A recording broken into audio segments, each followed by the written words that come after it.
Բարև ձեզ հարգելի գործընկերներ, այս խորհրդակցության նպատակը աշխատանքային լիարժեք ռեժիմի վերադառնալն է, որովհետև մեկ ամիս կտրված եմ եղել աշխատանքային առօրյա գործերից եւ նախ ուզում եմ փոխվարչապետ Գրիգորյանին եւ մյուս գործընկերներին փոխվարչապետ Գրիգորյանին այս ընթացքում վարչապետի պարտականությունները կատարելու համար շնորհակալություն հայտնել, նաեւ մի կարճ շրջան պարոն Խաչատրյանն է կատարել վարչապետի պարտականությունները, հարգելի գործընկերներ, շնորհակալ եմ եւ նաեւ այն մեր նախարարի տեղակալներին, ովքեր այս ընթացքում ստեղ չեն, կփոխանցեք իմ շնորհակալության խոսքերը, երբ նախարարների եւ գերատեսչությունների ղեկավարները, մարզպետների տեղակալները, ովքեր կատարել են անպատասխան պարտականությունները, նրանց նույնպես շնորհակալություն եմ հայտնում եւ նաեւ ընդհանուր առմամբ ուզում եմ շնորհակալություն հայտնել խորհրդարանական ընտրությունները կազմակերպելու ներգրավված մեր բոլոր պետական եւ տեղական ինքնակառավարման մարմիններին եւ շնորհավոր եմ բոլորիս խորհրդարանական ընտրությունների հաջող ընթացքի առիթով։ Իհարկե պետք է արձանագրենք, որ Հայաստանում մեզ ծանոթ process-ները 180 աստիճան շրջվել են, երբ որ կառավարող կուսակցությունը եւ կառավարությունը ընտրությունների արդար եւ ազատ անցկացման ջատագով է, իսկ ընդդիմությունը որպես գործիք ունի հիմնականում ընտրությունների արդյունքները կեղծելը եւ կեղծիքների մեխանիզմներ օգտագործելը, բայց իհարկե նաեւ ուզում եմ շնորհակալություն հայտնել մեր իրավապահ մարմիններին, գլխավոր դատախազությանը, քննչական կոմիտեին, հակակոռուպցիոն կոմիտեին, ով ընտրակաշառքների դեմ պայքարի հիմնական լիազոր մարմինն է, ներքին գործերի նախարարությանը, ազգային անվտանգության ծառայությանը, որովհետև այս մասշտաբի ես չեմ հիշում, որ մենք այս մասշտաբի պայքար ունեցած լինենք ընտրակաշառքների եւ ընտրողների ազատ կամ արտահայտման վրա ապօրինի գործադրվող ճնշումների դեմ։ Ես ուզում եմ շնորհակալություն հայտնել գործընկերներին աննախադեպ ծավալի աշխատանքի համար։ Իհարկե սա ցույց է տալիս նաև մեր երկրում ինստիտուցիոնալ բարեփոխումների արդյունավետությունը, որովհետև մի շարք օրենսդրական եւ ինստիտուցիոնալ բարեփոխումներ ենք մենք իրականացրել, որոնք իրենց արդյունքը տվել են, բայց մյուս կողմից ես ուզում եմ մտահոգությունս հայտնել հետեւյալի հետ կապված, որ Հայաստանում ընդհանրապես կան հանցագործությունների տեսակներ, որոնց նկատմամբ ինչ որ տենց հանդուրժողականության չհամաձայնեցված մթնոլորտ է ձևավորված, մի ուղղությունը ընտանեկան բռնությունների հետ կապված ուղղությունն է, մյուս ուղղությունը ընտրակաշառքների հետ կապված ուղղությունն է, որովհետև ընտրություններն անցնում են, արդեն ասում ենք դե լավ, դե անցավ ընտրությունները, հետեւաբար ընտրակաշառք տվողները եւ ստացողները կարող են գնալ իրենց գործերին։ Ես կարծում եմ, որ այս պրակտիկան պետք է արմատապես փոխվի։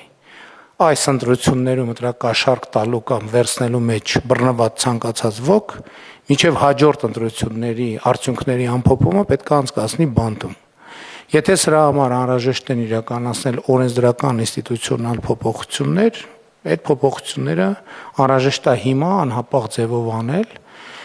բայց ես չեմ կարծում, թե դրա համար պետք է փոփոխություններ։ Ես հստակ պահանջում եմ, որ նրանք, ովքեր ընտրակաշառք վերցնելու կամ տալու մեջ բռնվել են, միջև հաջորդ համապետական ընտրությունների պաշտոնական արդյունքների ամփոփման առնվազն օրը պետք է լինեն բանտում։ Սա երկրի անվտանգության եւ ժողովրդավարության անվտանգության հարց է եւ պետք չի հետո խղճահարության տեսարաններ սարքել։ Խղճահարության տեսարանները վաղուց սարքված են եւ եթե մենք հոգատարության խնդիր ունենք, առաջին հերթին մեր պետությունը պետք է լինի մեր հոգատարության առարկա, մեր ժողովուրդը եւ նրա ազատ կամքը եւ նրա ազատ կամքի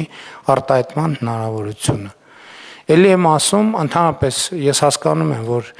իշխանությունների տարանջատման սկզբունքը եւ այլն, բայց երբ որ տարանջատված իշխանությունները մտնում են քաղաքական դաշտեր եւ սկսում են ազդեցություն գործել, այդ ժամանակ ոչ մեկ չի հիշում, որ իշխանության տարանջատման սկզբունք կա։ Ես ասում եմ, ընտրակաշառքների նկատմամբ, ընդ որում ամենաթոփ մակարդակից մինչև ամենաներքև մակարդակ կա հանդուրժողականություն։ Ես եւ չեմ զարմանա, եթե պարզվի, որ նախորդած ընտրությունների ընտրակաշառքի վրա բռնված ոչ մեկ այսօր բանտում չի։ Իրանք կարող մեծ հավանականությամբ դուրս են եկել իրենց գործը, ով որ թիմում բռնվել է, խորհրդանականում է շարունակել, խորհրդանակում շարունակածները շարունակելու են առաջիկա թիմերում։ Ես պահանջում եմ, որպես Հայաստանի Հանրապետության ժողովրդի վստահության քվեն ստացած մարդ, ասում եմ, այդ մարդիկ միջև հաջորդ խորհրդանական ընտրությունների պաշտոնական ամփոփման օրը պետքա լինեն բանտում։ Ինչ սոցիալական խավեր լինեն, ինչ պաշտոններ լինեն, ինչ չափի հարստություն էլ ունենան։ Եվ մենք այդ թատրոններից արդեն հոգնել ենք, երբ որ դա այն ժամանակը ձգելու ես բանի մեր ամփոփիչ հանրահավաքում էլ ասեց Սանտա Բարբարա սերիալ հիշեցնող դատավարություններին ի վերջո պետքա վերջ տրվի։ Ես այս քարոզարշավում իմ ամենամեծ դիսկոմֆորտը եղել այն, երբ որ մարդիկ ինձ շատ կոնկրետ ասել են, այս գործը ինչի հանգուցալուծում չի ստացել, այն գործը ինչի հանգուցալուծում, եւ ես չունեմ պատասխաններ, որովհետեւ իրականում այդ հարցերի հասցեատերը ես չեմ։ Բայց դրա մասին ոչ մեկ չգիտի, որ ես չեմ։ Եվ դրա քաղաքական պատասխանատվությունը կրում եմ ես, եւ ես կրում եմ դրա քաղաքական պատասխանատվությունը եւ հստակ դնում եմ հարցը, որ այդ խնդիրները պետքա լուծվեն։ Բայց ընդհանուր առմամբ իհարկե առաջիկայում շատ ակտիվ պետքա աշխատենք, իհարկե մինչեւ նոր խորհրդանի ձևավորումը եւ նոր կառավարության ձևավորումը դեռ ժամանակ ունենք 2 ամիս։ Սա լավ է, որովհետև նախկինում երբեք այդքան ժամանակ չենք ունեցել կառավարություն ձևավորելու համար եւ աշխատանքները կազմակերպելու համար։ Ես կարծում եմ, որ լավ փուլ է, որպեսզի մենք ամփոփենք նախորդող շրջանում արվածը եւ պլանավորենք առաջիկա անելիքները։ Իհարկե, առաջիկա անելիքների մի հսկա մասը լինելու է այն, ինչ սկսել ենք դրա շարունակությունը։ Մասնավորապես արդեն խոսել ենք 300 դպրոցի մեր ծրագիրը պետքա հաջորդի 300 դպրոցի, եթե հանկարծ պարզվի, որ մենք այնքան կարողություն ունենք, որ 300-ը կարող ենք դարձնել 400 կամ 500, իհարկե հոյակապ կլինի, բայց չգիտեմ, դա առանձին քննարկման հարց է, որը առանձին կքննարկենք եւ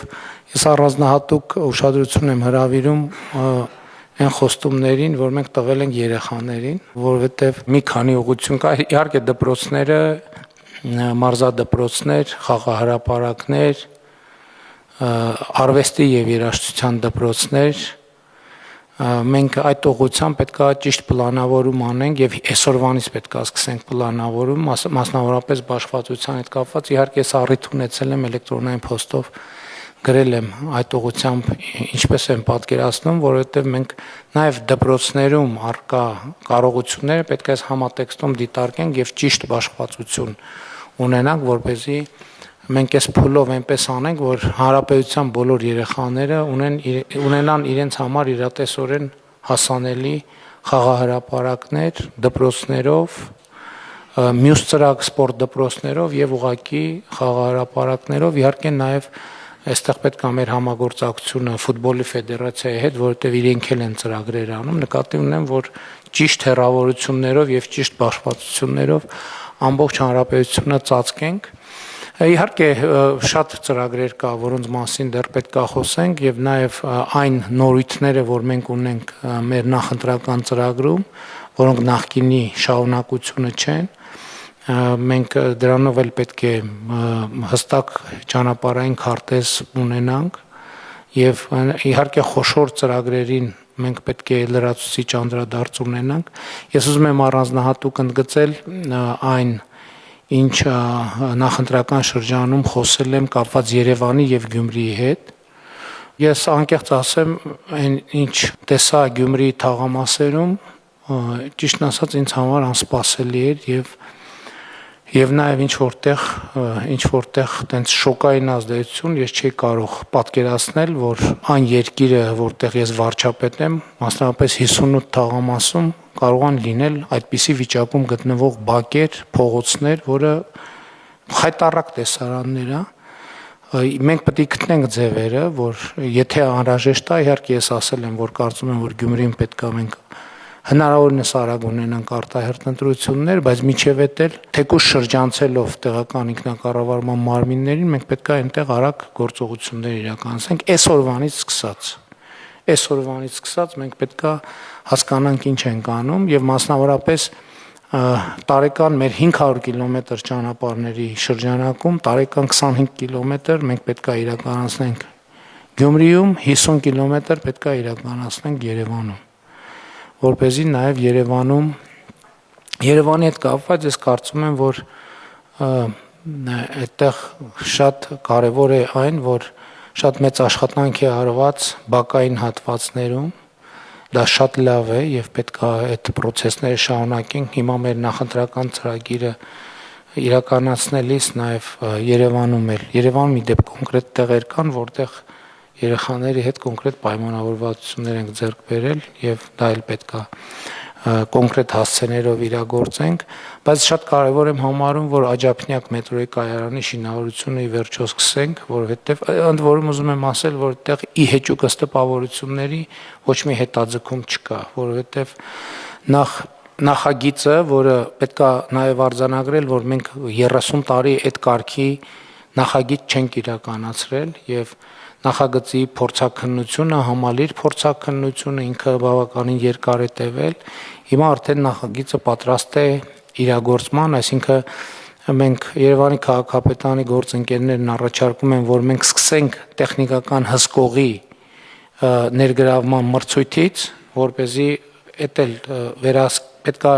վստահ լինենք, որ կա գործընկեր, որ ունի անհրաժեշտ գիտելիքներ, որ վերահսկի այդ ամբողջ process-ը, որովհետև եթե մենք մեր սովորական ձևերով անենք, մեծ հավանականությամբ այդքան էլ չի ստացվի, եւ հաջորդիվ արդեն գնանք առաջ այլ մյուս ուղղություններով, այսինքն բուն շինարարության ժամանակացույցը եւ արդեն կապալառու ընկերություն ներգրավելու բնականաբար ֆինանսավորման եղանակները եւ մեթոդները հասկանալու ուղղությամբ դե իհարկե ամենամեծ նորությունը, որը տեղի ունեցավ այս ընթացքում, թրիփ նախագծի իրագործման վերաբերյալ Հայաստանի եւ Միացյալ Նահանգների միջև ստորագրած համաձայնագիրն է, որը պետք է անցնի վավերացման ընթացակարգ, դա պետք է անել հնարավորինս արագ, որպեսզի գետնի վրա հնարավորինս արագ սկսվեն աշխատանքները։ Այս ընթացքում, որ ես արձակուրդի մեջ եմ եղել, Ախուրիկ Գյումրի հատվածի երկաթուղու վերականգնման նախագծման մրցույթն է հայտարարվել եւ մենք այդ ուղղությամբ էլ պիտի ակտիվ աշխատենք երասկայարանի հատվածում մենք պետք է ակտիվ գործողություններ սկսենք ներառյալ երկաթգծի կայարանի նորոգումը եւ Ախուրիկի հատվածում, Գյումրիի հատվածում եւ Երասխի հատվածում, որպեսզի այստեղ էլ մենք պետքա որոշումներ կայացնենք եւ գնանք առաջ։ Հյուսիս-հարավի շինարարությունը շատ հաջող ընթանում է, Ագարակ, Քաջարան հատվածի առաջիկայում մենք սկսենք նաեւ Քաջարանի թունելի շինարարությունը, հաջորդիվ տեղի կունենա արդեն Բարգուշատի թունելի շինարարությունը, որի շուրջ պայմանավորվածություն ենք ձեռք բերել Ֆրանսիայի մեր գործընկերների հետ, եւ հյուսիս-հարավը պետք է շարունակի մնալ մեր առաջնահերթ նախագծերից մեկը, քանի դեռ այն ամբողջությամբ իրագործված չէ, մեծ նորությունը ընտրություններից առաջ եկավ, որ հարավարամետյան թաղամասի հետ խնդրահարույց հայտված է կապված ի վերջո դատական process-ները, դատական ավելի ճիշտ փակուղին հաղթահարված է էլի օրենսդրական փոփոխություններ անելու արդյունքում եւ այդ ուղղությամբ էլ պետքա գնանք եւ աշխատենք հաջորդ մեգա նախագիծը, այսինքն ամբողջությամբ մեջ մեգա նախագծերը ջրամբարների հետ կապված մեր նախագծերը պետքա լրջորեն մենք բանանենք, արագացնենք, որովհետև էլի մեզ համար բարդ եւ անծանոթ թեմա է նախորդ շրջանում, այդպես կարծում եմ պատշաճ նախապատրաստվել ենք արդեն, որպեսզի արդեն սկսենք իրագործումը եւ ժամանակ չկորցնենք։ Ես ուզում եմ անկեղծ ասել, որ ես մեր ֆինանսական հնարավորությունների հետ կապված չունեմ մտավախություն, որովհետեւ առաջիկայում ակնհայտորեն եւ անկասկած Հայաստանը մեծ ներդրումային ակտիվություն է լինելու, թրիփ նախագիծը իր հետևից ինքը արդեն միլիարդանոց ծրագիր է, բայց իր հետևից բերելու է նաև նոր միլիարդների ներհոսք եւ մենք այստեղ պետքա ավելի վստահ լինենք եւ ընդ որում նախորդող շրջանի մեր փորձը ինչա ցույց տվել, որ կարևորը փողը չի, կարևորը բովանդակությունն է։ Երբ որ մենք գիտենք ինչ ենք անում, ինչի համար ենք անում, այսինքն որոշված է մեզ անհրաժեշտ բովանդակությունը, փողի հարցը միշտ էլ լուծելի է։ Այսինքն ելի եմ ասում, մենք նախորդող շրջանում չի եղել մի նախագիծ, որ չեն կարել այն պատճառով, որ փող չկա, որովհետև երբ որ կա անելիք, այդ անելիքը հստակ է, համաձայնեցված է եւ կա համոզմունք դրա բովանդակային ճշմարտության եւ արդարացվածության վերաբերյալ, մենք այդ նախագիծը պետք է անենք։ Իհարկե արժևում մենք պետք է մտածենք, թե ոնց ենք ներդրումային կոմիտեի աշխատանքները ակտիվացնում, մենք պետք է աշխատենք հիմա գալ են կետին, երբ որ բոլոր նախագծերը անցնում են ներդրումային կոմիտեում եւ դա նշանակում է, որ մենք շատ պիտի աշխատենք, որովհետեւ նախորդ ռեժիմը, որ ասենք մի քանի ամիսը մի անգամ ներդրումային կոմիտե ենք հրավիրում, դա չի աշխատի։ Բայց նաեւ մյուս կողմից էլ պետք է հասկանանք ամբողջ ինչ ծավալ ենք մենք ներդրումային կոմիտեում քննարկում, որովհետեւ ակնհայտ է նաեւ, որ ամեն ինչ չէ, որ մենք կարող ենք ֆիզիկական պիտի ինստիտուցիոնալ ձևը փոխենք իրը, կամ ուղղակի մտածենք, թե ինչպես ենք աշխատում։ Այսինքն դա ամենալավ տարբերակն է, որպեսզի մեծ նախագծերը բոլորը անցնեն ներդրումային կոմիտեով, այսինքն իմանանք, որ նշաձողից վերև է, որ պետք է ներդրումային կոմիտեով անցնեն, որպեսզի քննարկումները լինեն լիարժեք եւ այդ ծախսերի մեջ մեզ տենց կասկածի տեղ չմնա, որ արդյոք մենք ճիշտ ենք անում, որ գնում ենք այդ ուղղությամբ։ Հետևաբար սա նույնպես եւ առաջիկայում այդ նշանակում է, որ հունիսի վերջին, հուլիսի սկզբին մենք պետք է ներդրումային կոմիտեի նիստ հրավիրենք եւ նաեւ համադրելով կառավարության նոր ծրագրի հետ, առաջնահերթությունների հետ, արդեն որը պիտի բխի քաղաքացիական պայմանագիր կուսակցության նախընտրական ծրագրից եւ Հայաստանի տնտեսական եւ ինստիտուցիոնալ վերափոխման դոկտրինից, մենք պետք է արդեն մինչև այդ նախագծի հիմնական տեքստը ունենանք եւ արդեն ներդրումային կոմիտեն այդտեղից բխող օրակարգով սկսենք աշխատել։ Հաջորդ ուղղությունը կապված է մարզերի հետ, որովհետեւ այս ընթացքում տարբեր բնակավայրերում, այսպես ասած, ոտքի վրա տարբեր խոսակցություններ են եղել, մարդիկ տարբեր հարցեր են բարձրացրել։ Ես պլանավորում եմ ամառվա ընթացքում բոլոր մարզերում իրականացնել աշխատանքային քննարկումներ կառավարության արդեն թեմաների հետ առնչվող անդամների մասնակցությամբ, որոնց ներկա կլինեն բնականաբար մարզպետները, համայնքների ղեկավարները, վարչական ղեկավարները, նպատակը հետևյալն է։ Նախկինում իհարկե ես այդ հանձնարարականը տվել եմ, այդ հանձնարարականը արվել է, բայց ինձ համար այդ փաստաթղթերի տրցակում շատ դժվար էր կողմնորոշվել։ Մեզ պետք է գալ եւ մինչեւ սեպտեմբեր որոշում կայացնել ամեն բնակավայրի առաջնահերթ 3 խնդիրների վերաբերյալ, որ պետք է առաջիկայում լուծել։ Ընդ որում շատ կարեւոր է եւ ես ակնկալում եմ, որ վարչական ղեկավարները բնակիչների հետ քննարկեն, խորհրդակցություններ անցկացնեն, որովհետեւ հիմա տեսեք փոքր կամ մեծ բնակավայրում քաղաքացիների մի խումբ բարձրացնում է մի հարց, երկրորդը երկրորդ հարց, երրորդը երրորդ հարցը, չորրորդը չորրորդ հարցը, անհատները տարբեր հանրային նշանակության, շատ դժվար է կողմնորոշվել, որովհետև ամեն ինչ մի անգամից լուծել անհնար է, բացառված է, այսինքն չկա տենց տարբերակ։ Մեզ հիմա հարկավոր է, որպեսզի մենք այդ խորհրդակցությունների արդյունքում իրար հետ որոշենք յուրաքանչյուր բնակավայրի այն 3 առաջնահերթ խնդիրները, որոնք առաջիկայում մենք պետք է լուծենք։ Պայմանավորվածությունը պետք է լինի հետևյալը, որ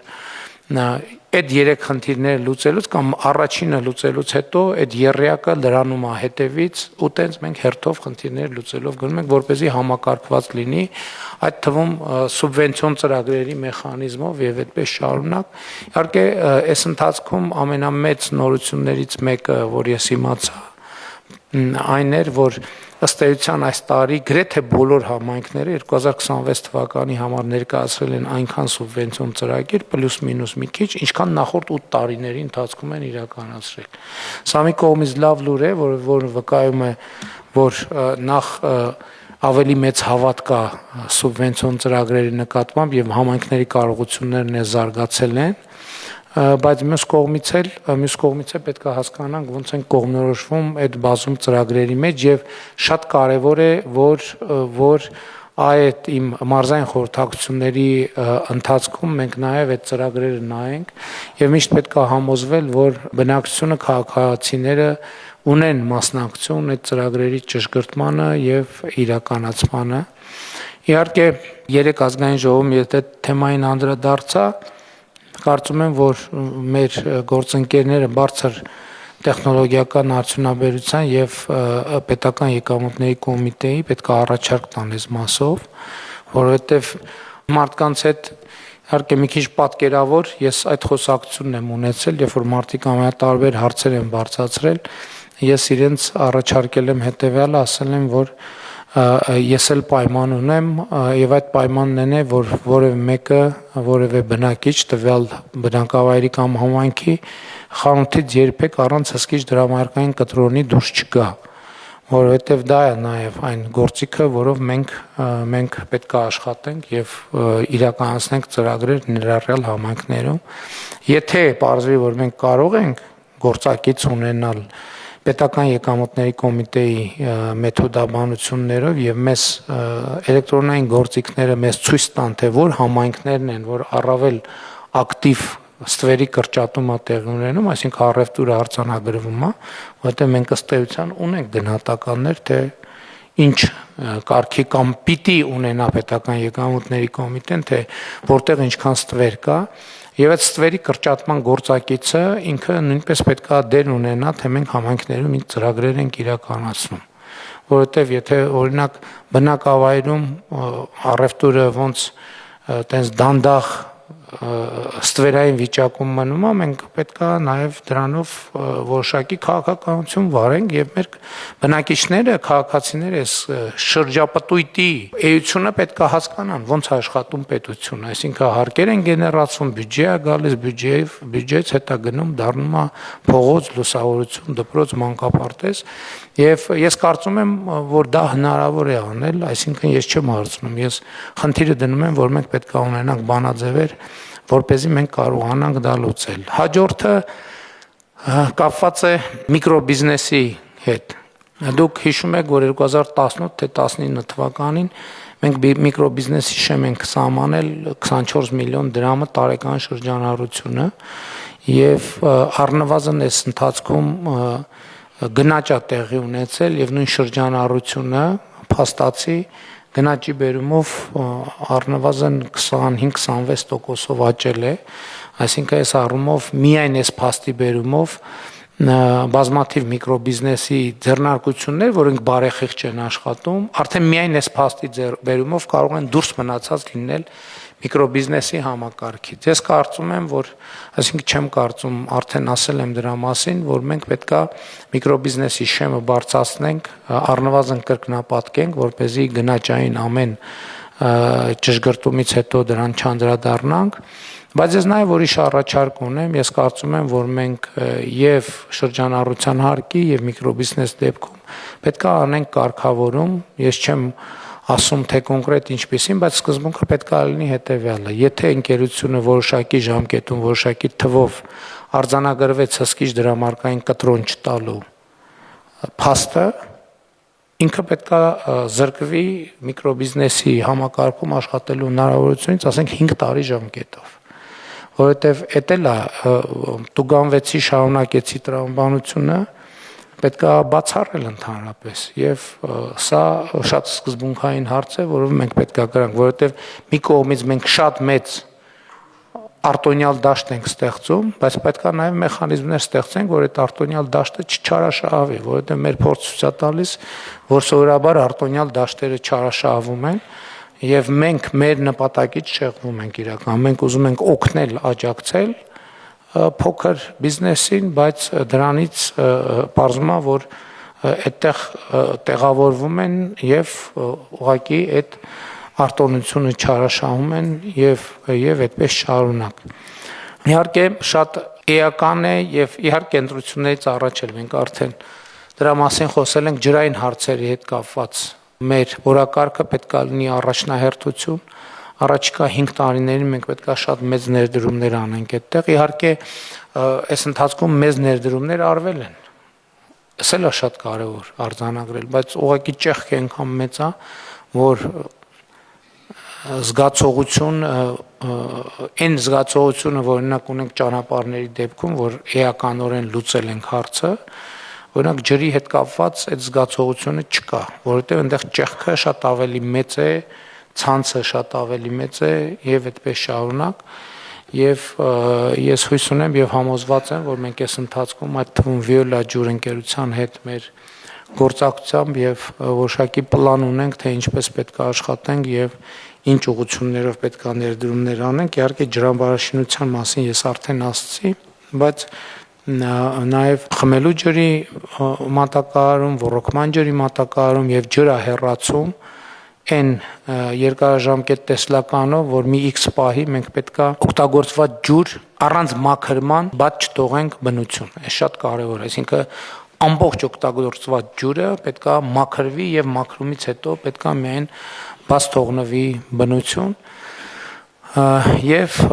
սա շատ մեծ ծավալում, սա մեգա ծրագիր է բառից բուն իմաստով եւ ընդ որում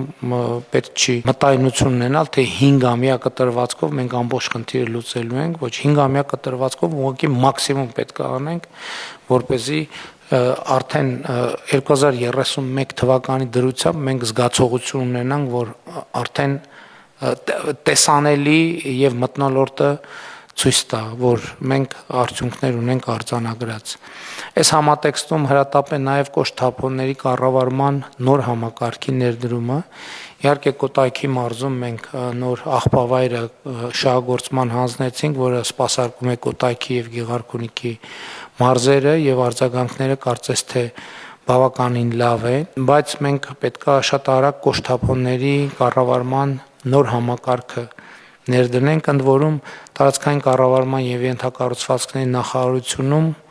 պետքա այդ հարցով լինի կոնկրետ պատասխանատու։ Նախարարի արդեն նշանակումներ անելիս ես առաջնորդվելու եմ այս տրամաբանությամբ, որ կոնկրետ անձ պետքա պատասխանատու լինի այդ նախագիծ իրականացնելու համար, որովհետեւ ես կոնկրետ ժամկետ եմ սահմանելու, որ այդ նախագիծը արդեն պետքա Հայաստանում իրականացված լինի։ Շատ մեծ թեմա է էներգետիկ վերափոխման թեման եւ ընդհանուր գաղափար կար կառավարության կազմում նոր նախարարություն ստեղծելու, բայց ես երկար մտածեցի, դա չի լուծելու մեր խնդիրը, մեզ պետքա միջգերատեսչական նոր ձևաչափի մասին մտածել, որովհետեւ այստեղ մի նախարարության անելիք չի էներգետիկ վերափոխումը, որովհետեւ առանց օրինակ քաղաքաշինության կոմիտեի եւ տարածքային կառավարման տեղական ինքնակառավարման մարմինների էներգետիկ վերափոխումը հնարավոր չի իրականացնել, այսինքն խոսքը ընդհանրապես էներգիայի ստեղծման եւ օգտագործման նոր ձևերի եւ նոր կուլտուրայի ներդրման մասին է։ Ես կարծում եմ, որ մեր գործընկերները, այդ թվում Արդարադատության նախարարության մեզ պետք է օգնեն, թե մենք ինչ ձևաչափեր կարող ենք ունենալ, որոնք լինեն նույնքան մոբիլ, ինչքան նախարարություններն են, բայց իրենք բնույթով լինեն միջգերատեսչական։ Իհարկե փոխվարչապետերի գրասենյակների եւ փոխվարչապետերի կողմից համակարգման մեխանիզմը եւ այն ինչ պայմանավորվել ենք, որ մենք պետքա պատկերավոր ասած project manager-ի նոր ինստիտուտ ունենանք, չգիտեմ դա մեր կառավարման կարգում ինչ կկոչվի եւ ինչպես արդեն որոշել ենք, որ մի քանի մակարդակում մենք պետքա ունենանք եւ փոխվարչապետերի գրասենյակների կարողություններն էլ այս առումով պիտի մեծացնենք, որովհետեւ հիմնական մենեջերները նախագծերի պետք է իմ պատկերացմամբ գործեն այնտեղ, բայց նաև միջգերատեսչական որոշակի ուղղություններ պետքա հասկանանք, թե ինչպես մենք համակարգենք, խոսքը մասնավորապես վերաբերվում է հենց էներգետիկ վերափոխման թեմային, որը ծավալուն թեմա է, այսինքն այդտեղ առնվազն 5-6 նախարարությունների աշխատանք կանելու, որը մի նախարարություն ուղղակի չի կարող անել։ Իհարկե մենք նախկինում թվայնացման հետ կապված փորձ ունենք, բայց իմ տպավորությամբ այդտեղ էլ պետք է որոշակի փոփոխություններ անենք, որպեսզի ավելի արագ գործենք, որովհետև թվայնացումը նույնպես շարունակում է մնալ մեր բացարձակ առաջնահերթությունների մեջ։ Այդտեղ էլ մենք բավարար չափով նախապատրաստվել ենք եւ պետք է առաջիկա շրջանում ավելի մեծ տեմպերով իրագործենք այն, ինչ պլանավորել ենք, մանավանդ մենք ոլորտում նոր կառավարման մարմին ձևավորվեց, լիարժեք գործում է եւ նաեւ այս պատեհությունը օգտագործելով պետք է հասկանանք process-ները ինչպես ավելի արագ կազմակերպենք եւ ելի բազմաթիվ թեմաներ, որոնց շուրջ իհարկե մենք կաշխատենք, ես ուղղակի այսպես որը հիշողությանս եկավ այդ հիշատակեցի, մնացած թեմաների շուրջ կշարունակենք աշխատել, այսօր էլ կշարունակենք քննարկել եւ հետագա օրերին եւ հետագա ընթացքում կանդրադառնանք տարբեր թեմաների ընթացիկ բարեփոխումների ընթացքին պետքա անդրադառնանք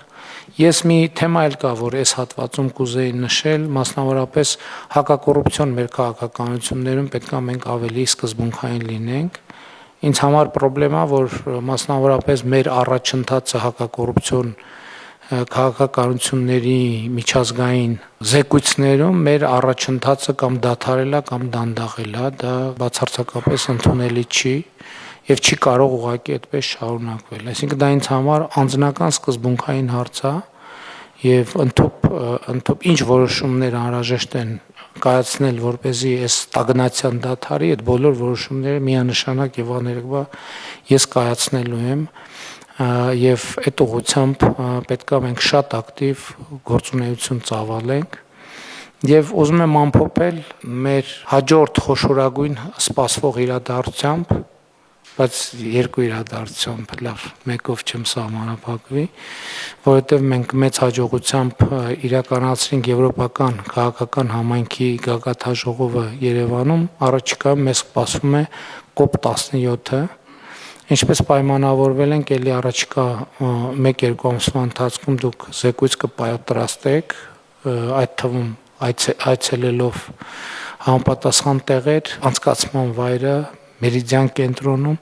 ես կուզենամ նախկինում պայմանավորվել եք այցելեմ եւ առաջընթաց տեսնեմ թե ինչ վիճակում է գտնվում ինչպես ենք մենք պատրաստվում եւ անկեղծ պիտի ասեմ իմ ամենամեծ լարվածությունը կապված է 2029 թվականի մինչև 20 տարեկանների ֆուտբոլի աշխարհի առաջնության անցկացման հետ եւ նաեւ ուզում եմ իմանալ երբ ենք մենք մասնավորապես Իջևանում սկսում ստադիոնի կառուցումը, ինչու Իջևանում, որովհետև միակ տեղն է, որտեղ զրոյից պետք է սկսենք, մյուս տեղերում մենք վերակառուցման կամ ավելի այլ բնույթի աշխատանքներ ենք իրականացնելու եւ սա ավելի քան սկզբունքային հարց է մեզ համար, պետք է շատ բարձր մակարդակով կազմակերպենք, ընդունենք այդ առաջնությունը եւ նաեւ առիթ օգտագործենք այն բնակավայրերում, համայնքներում, որտեղ դա տեղի ունենալու լրացուցիչ ներդրումներ անենք ենթակառուցվածքների զարգացման ուղղությամբ։ Թերևս այստեղ ես կանգ կառնեմ եւ նաեւ կուզենամ, որ մյուս հատվածում մեր գործընկերները ներկայացնեն ընթացիկ իրավիճակները։